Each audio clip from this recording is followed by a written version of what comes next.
Welcome to part 3 of my video of my last trip, which will cover after-trip thoughts and thoughts on the year changes and modifications that I made this year.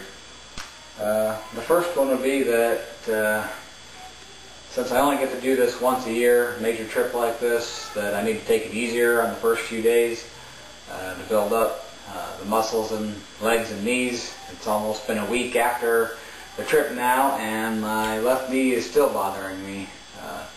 I took it too hard the second and third day going in and out of Pierre Lakes Basin, so I'm still slightly paying for that, I guess you could say. Second thing would be to verify that nothing major is going on within Aspen on your fly in and out dates. If you're going to do a trip like I did where you're relying on the bus systems, the day after I arrived, they were having a major bike race, which was going to totally shut down the traffic in downtown and alter bus routes and things of that nature, so I might have had more of an issue if I had arrived on Wednesday instead of Tuesday in this case. One thing that I learned as far as equipment goes was not to use my trash bag pack liner to cover the foot of my sleeping bag to prevent condensation, because I got wet anyway since it acted as a vapor barrier liner, since it's obviously unbreathable. So I had moisture on the foot of my bag the following morning. The only real reason I did that was, well, other than trying to experiment to see how it would work, was that I was wearing my dry ducks jacket, which is what I normally use to cover up the foot of my bag when I'm sleeping in my tarp, if I expect to have any type of condensation. I love my knee aware. I actually got a replacement. The original one that I bought used developed that baffle popping thing where they separate. Still held there, but thankfully the Thermarest warranty came through, and I had a brand new one that I was using on this trip, which is actually just a fraction of a bit lighter too. So I lucked out there. And the only issue I had with it is how I don't stick to the thing when I'm sleeping. It wasn't very cold or anything, and I used my sleeping bag as a quilt. But it didn't matter whether I was wearing my Capilene pants or the Thoroughfare pants, which I think are Pertex Quantum or something, some fabric like that, or the shirt, the tops, that I would always feel slightly moist, when I would roll over to a different side, so I'm not sure that there is a solution to that type of thing, but on this trip I left behind one of my luxury items from previous trips, which was my X-Ped pillow pump, and that was about 5.5 ounces, and I figure even though the NeoAir does have insulation within it, it's not down, and as infrequently as I get to go, the warm, moist air that I breathe into it isn't going to be a mold issue over time, so I wasn't worried about it at all, so saved a bit of weight there. I had been experimenting with the Ziploc baggy type thing that Mike Clellan had noted in his new book, Ultralight Backpacking Tips, but I could never get any of the baggies to work. I tried double zip like he suggested. I tried Ziploc brands, and none of them would hold the air for more than a few hours. I don't know if I just got a bad batch or what the case was. I tested that on my normal bed at home a couple times, but it just didn't work out. What I ended up using, I had planned on using the stuff sack from my tarp, just filled with baggies. So since that didn't work out, I just figured I'd use my rain clothes or whatever else I happen to have. So I almost always had my dry duck pants and sometimes the dry duck jacket in there. And if for whatever reason I was wearing it or it was wet, I would use my sleep clothes, because I never really did wear those, which were Capilene 3 bottoms and Capilene 4 top. And one time I even used the compactor trash bag that I use as my pack liner in addition to the dry duck pants. So that's what my pillow was this time, was just my tarp stuff sack, which is just a generic, it's actually what some of my old pads, heavier pads, came in from Campmore, X-Lite Thermal. I replaced the shortened blue generic CCF pad this time with this black one from Oware.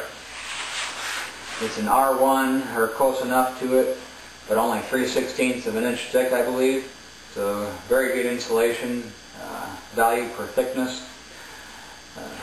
The only reason I didn't shorten it as I had the other one was because this, even though there's six thicknesses right there of the pad, is still very flexible. And there's no real stiffness. And since I was using it as the support within my pack for the back pad, I wanted to have as much support as possible, so I kept all that there. So if you're not super ultralight, or definitely ultralight, you probably wouldn't want to use that without something else, or if you carry your weight in the bottom, it's okay. Actually, my base weight was a little bit over ultralight. I'm getting there, but I'm not quite. It was 11.63 pounds for this trip. But when I flipped my food bag from being horizontal to vertical, that helped a little bit, because I usually carry my food bag near the top. And then the following day I went a step further and actually put my food bag horizontal, but at the very bottom, and then my sleeping bag. And that helped quite a bit, and I did the rest of the trip that way. But with a lot of weight, the heavier items up toward the top, this just wouldn't provide the support and weight transfer onto the hip belt. So that was the reasoning for that. I risked not taking my puffy insulation this time, relying instead on Capilene 3 bottoms and Capilene 4 quarter zip top. I had a New Balance Fugu jacket, down jacket last time, and BPL cocoon pants, and never used them, but the temperatures never got below 40 or so. I think 39 was the lowest last year, and I don't believe they got below that this year either. And I actually never really wore them for insulation value. Sometimes I would wear them to sleep in. Sometimes I would just sleep if my normal hiking pants and shirt were dry. I would just sleep in those.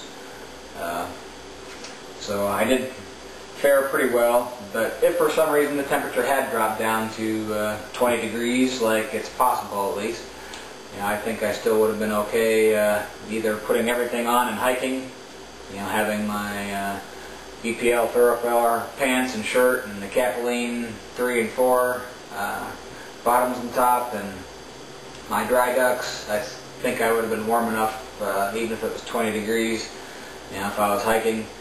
And if I was in my tent, my bag is rated 20 degrees, so I'm sure I would have been warm enough then, just to wait out the storm or whatever.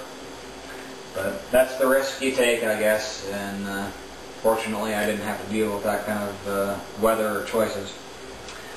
I really disliked the Bridgedale wool blend socks that I had there. I guess it was just because they're too thick that my feet were constantly squishing. Even though I didn't have very many crossings, my feet were squishing for hours on end. I could wring the socks out, and half an hour later I could wring them out again, even though I hadn't done any crossings, and it was just very frustrating.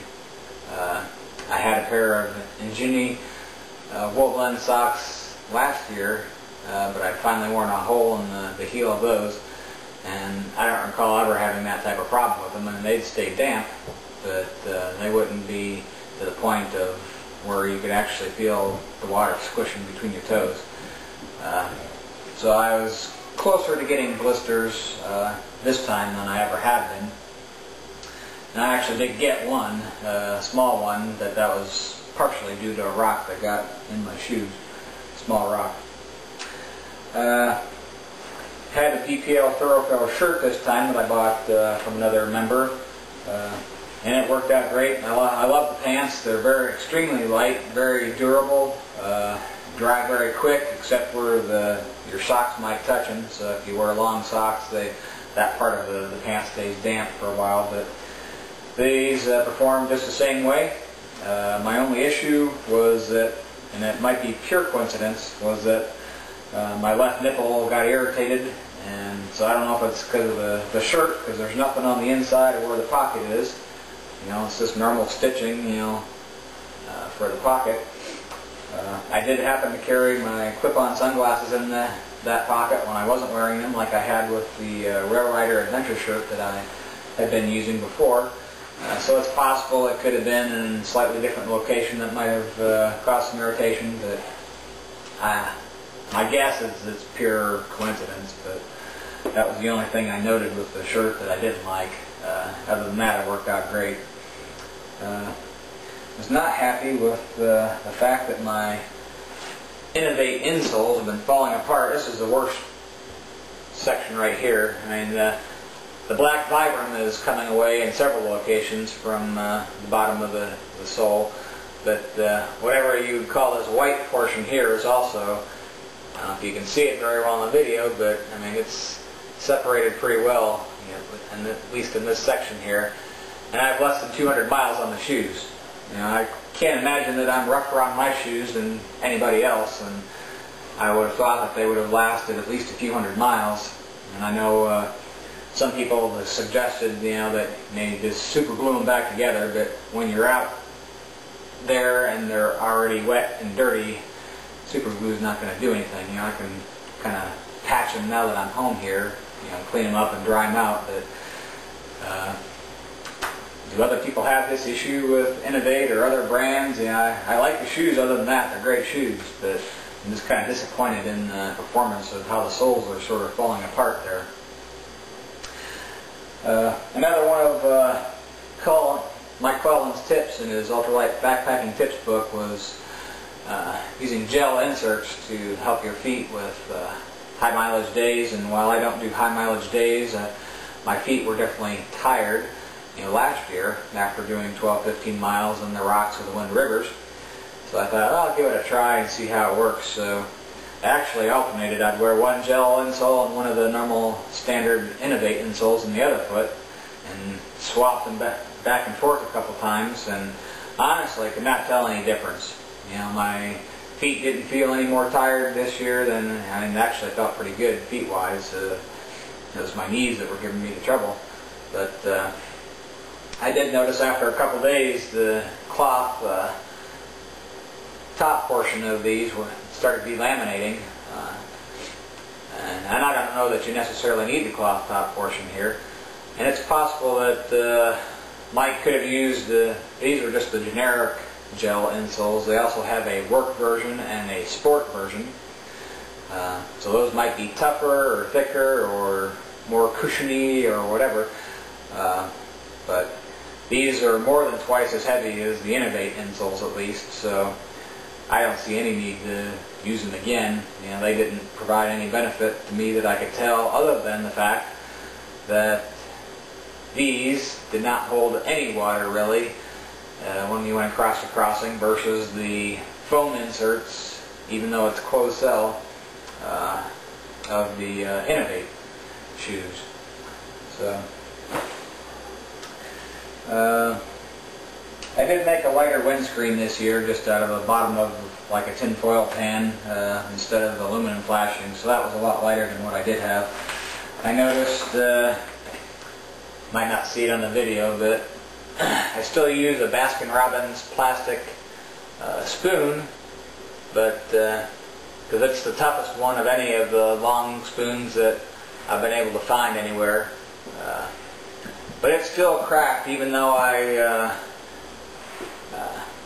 would sterilize it for a few seconds at a time before the meals that I would be using this for. So I know now that basically zero boiling water, you know, for if you're going to use the Baskin-Robbins spoon. I did end up losing one of my two 1-liter soda bottles that I used for water. I generally only used one at a time, and I probably should have put the other one in inside of my pack instead of keeping it in the side pocket where I always have kept it in the past. I usually make a habit of checking to make sure that they're firmly seated every once in a while, and while going out of the Pierre Lakes Basin, you know, I could tell that it got knocked out or loosened a couple times, so I was even more fastidious about checking it there, but apparently I didn't hear it pop out once, and so I lost it somewhere at the very end of that downhill from where the waterfall was. But that got me to thinking that putting it inside your pack, that's a big, huge waste of space since it's not collapsible, and I know a lot of people use the platypus bladder type things to do some drinks, and that also got me to thinking that, sports type drink every now and then, Gatorade, might not be bad. I've always only drank water before, but since I've been having issues with making sure I eat enough, that might be a good idea, but I obviously don't want a bear bag, a 1 liter soda bottle that can't collapse, so I got to thinking that I probably need to invest in a 1 liter platy that I can just roll up and stick in my bear bag each night. And that one that I could either use for water if I want to, or I can add some powdered drink to it and take care of that. I assume that's what everybody else must be doing. I had this braided catfish line that I got at Walmart, and I think it was 100 pound or 115, something like that. And I use that for my bear bag, but it just absolutely sucks. I mean, it's strong enough, but it's so flexible, it's not stiff at all. It almost seems like it sticks to itself and to everything else, and it's constantly getting in knots no matter how you roll it up. I mean, I was always having to unravel the thing each night, and it was just a major pain. So I definitely, even though it was much lighter than what I had been using, will find a different thing, something like trip tees or whatever that might be nicer instead. It'd be great for guy lines and that kind of thing, shorter things that it's real easy to untangle, or they're short enough where you probably won't get tangled anyway. So that's an option for that kind of thing, guy lines, but I would not recommend it for bear bagging. My food bag and knapsack work really well again. This is just a generic Walmart outdoor product, the largest of the. You buy it in a 3-pack, and this is the largest size. And I've used this all the time. And the knapsack is inside it. But I still came back with a lot of food this time. Looks like four Power Bar type things, 2 hot sauce packets from Taco Bell, 2 breakfasts, and 4 trail mix bags that were 5.7 ounces each. So all told, I came back with 40.7 ounces worth of food, so 2.5 pounds worth out of the 10.5, I believe it was, that I started with. I had 167 ounces, I believe, I started with, so I came back with 1/4 of that, almost.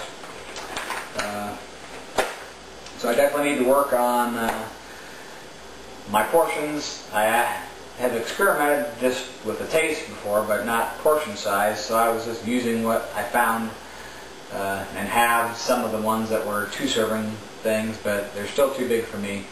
I also discovered that possibly some of the reason I don't devour certain ones, because I really love ramen, as it turns out, but many of the meals, I only took 1 ramen-based meal this time, and the 4 couscous-based ones didn't have a lot of salt. So 2 of them I really enjoyed anyway, they had good flavor, but I think I need to add a little bit more salt in, since I do sweat, a fair amount.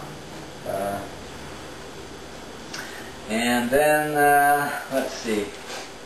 Oh, the other thing I wanted to do is investigate getting an sack, because bear bagging in Colorado, with the aspen trees and the fir trees, where the branches are, going upward and very close to the trunk, is a real pain in the rear end, I think. So I'd much prefer. In fact, a lot of times I end up do sort of the equivalent of an earth sack, I guess, even though I believe they get tied to a tree somehow, but I just set my food bag up on a rock sometimes, away from my camp, and just hope that the knapsack does its job. And so far, I guess I've been lucky. the other thing that I noticed is this is just one of the generic Energizer headlamps from Walmart. This is the cheaper of the two versions that they had at least 2 years ago. I probably have different versions now. This has the single red and the dual white LEDs, but coming out of the Pierre Lakes Basin, somehow that switch got switched on while it was in my pack. I don't know if it happened while I pushed my little ditty bag that this is contained in down in the front pocket of my pack, or if I knocked a branch somewhere and it scooted it. But this is the second time that has happened now, and I nearly drained the batteries totally dead.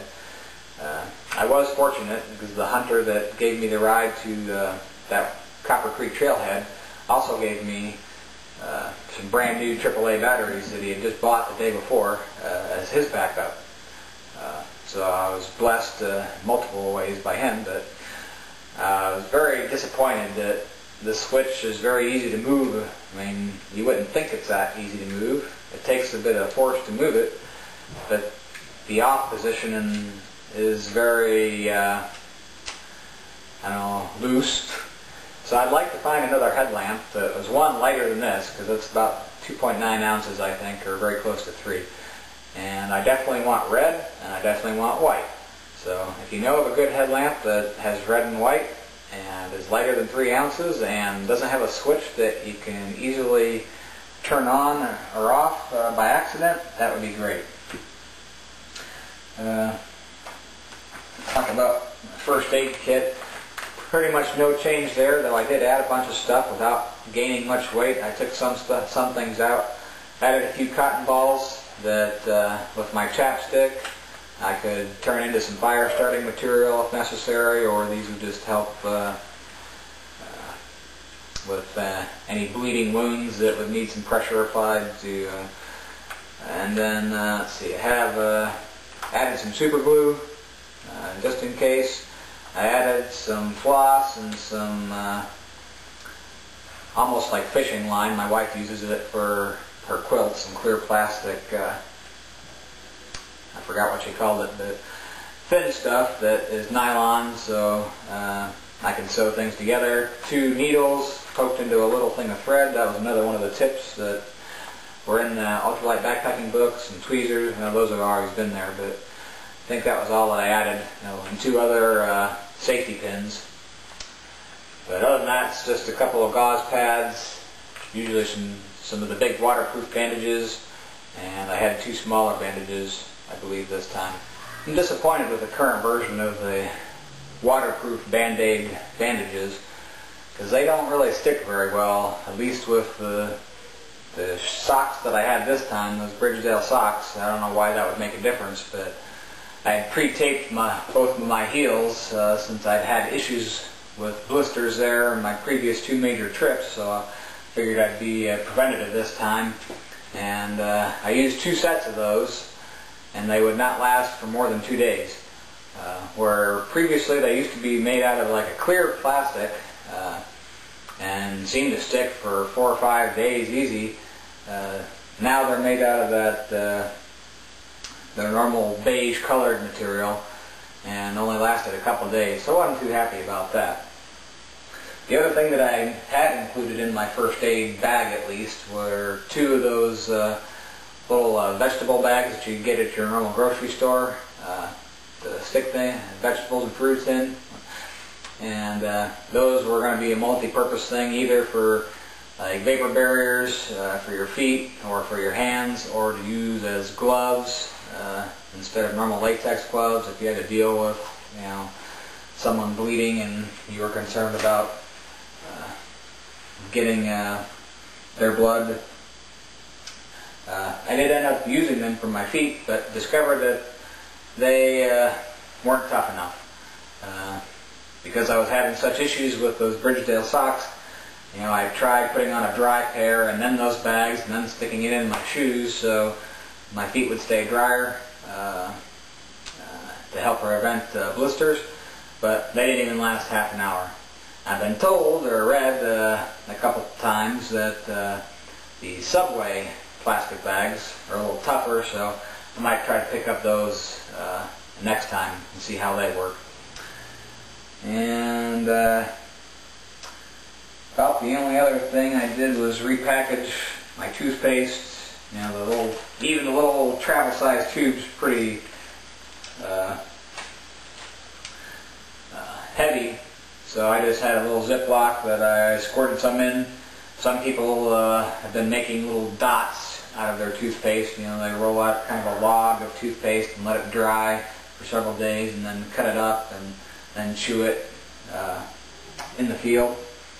But I didn't have time to do that, and I figured, you know, it probably doesn't save a whole lot of weight, so I just squeezed some into this little baggie and kind of dipped my toothbrush down into that. And the other thing that I had made for my trip is normally I carry, that's my little camera tripod, just a little tabletop flexible metal leg thing. But it really limits what I can do, can't do vertical orientation and portrait orientation with that. So I made this quick and dirty bracket